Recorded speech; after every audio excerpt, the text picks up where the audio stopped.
आगामी 25 नवंबर को हुंकार रैली आयोजित की जाएगी और टीएसपी बेरोजगार संघ की ओर से आयोजित इस रैली में अनेक मुद्दे उठाए जाएंगे। इसी को लेकर राजकीय महाविद्यालय में पोस्टर का विमोचन किया गया। तो देखते हैं कैसे हुंकार पड़ रहे हैं और कैसे सरकार तक अपनी बात पहुंचा रहे छात्र नेता।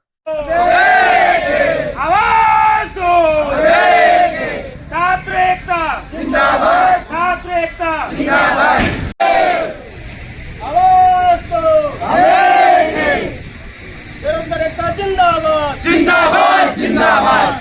हम हमारा हक मांगते, नहीं किसी से भिख मांगते।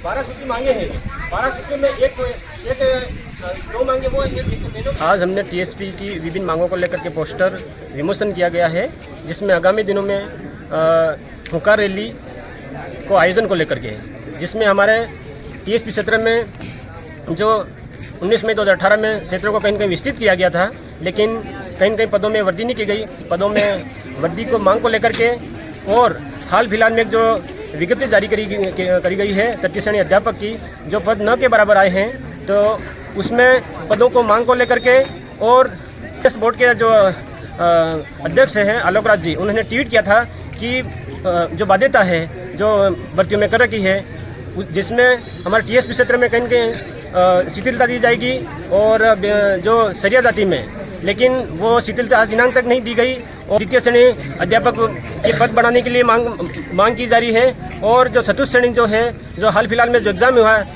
उसको भी हम मांग कर रहे हैं कि उसमें भी पद बढ़ा दिया जाए। विद्यार्थी हमारे कॉलेज में अध्ययनरत हैं जो 3 साल हो गए, लेकिन आज दिनांक तक उनके छात्र स्कॉलरशिप नहीं आ रही है, हम उसकी भी मांग करते हैं। और जो हमारी बहनें हैं जो 12वीं उत्तीर्ण हो जाती है, उत्तीर्ण होने के बाद जो उच्च प्रतिभा भी होती है, जो अन्य कोर्स करती है, एनएम करती है, जीएनएम करती है, लेकिन सरकार उन्हें कालीबाई मेधावी योजना का लाभ नहीं दे रही, हम उसका भी मांग करते हैं। इन विभिन्न मांगों को लेकर के हम आगामी दिनों में उपाध्याय पार्क में 25 नवंबर को हुंकार रैली के माध्यम से जिला कलेक्टर महोदय के मार्फत मुख्यमंत्री महोदय और टीएसपी के समस्त सांसद महोदय, विधायक महोदय को ज्ञापन दिया जाएगा, और जिसमें हम समस्त बेरोजगार अभ्यर्थियों को आमंत्रित करते हैं, विद्यार्थियों को आमंत्रित करते हैं एवं समस्त सर्व छात्र संगठन पदाधिकारियों को आमंत्रित करते हैं। और जिनके दिल में यह है कि जिनकी जो पीड़ा समझते हैं बेरोजगारों को, उनको भी जो राजनीतिक के प्रतिनिधियों को भी हम आमंत्रित करते हैं।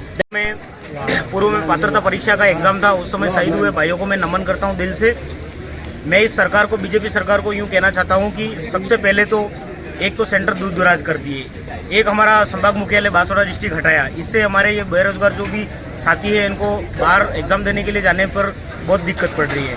और अभी रेस में 33 श्रेणी के रेस में 24 से 25 लाख अभ्यर्थी हैं। उन अभ्यर्थियों में से कम ये भर्ती निकाल रहे, खाली सीटें हैं 25,000 और अभ्यर्थी हैं 25 लाख, और ये सीटें निकाल रहे 7,000।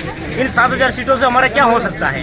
तो इस सरकार के कान में जूं नहीं रेंग रहा है। कई सारे लोग एग्जाम देने के लिए अभ्यर्थी जाते हैं, आते हैं, उनकी देते हो रही है, एग्जाम सेंटर हमारा बाहर कर रहे हैं। उसके बाद में अभी जो ये एसआई भर्ती पहले वाली जो है, उसको तो ना तो सरकार खारिज कर रही है, ना उसको बहाल कर रही है।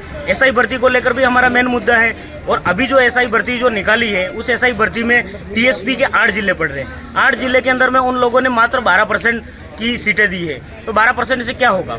अब टीएसपी में तुमको टीएसपी नॉन टीएसपी का करके टीएसपी में अगर आप लोग फायदा दे रहे हो, मैं सरकार से कहना चाहता हूँ, सरकार अगर फायदा दे रही है तो कम से कम 25% तो हमारा हक होना चाहिए। कि 25% में हमारे यहाँ के ट्राइबल एरिया के, आदिवासी समाज के, विभिन्न समाज के लोग एसआई बन के नहीं कहीं वो ड्यूटी करेंगे, तो हमारे क्षेत्र के लिए गौरवान्वित रहेगा। बस यही कह के मैं धन्यवाद करता हूँ आपका।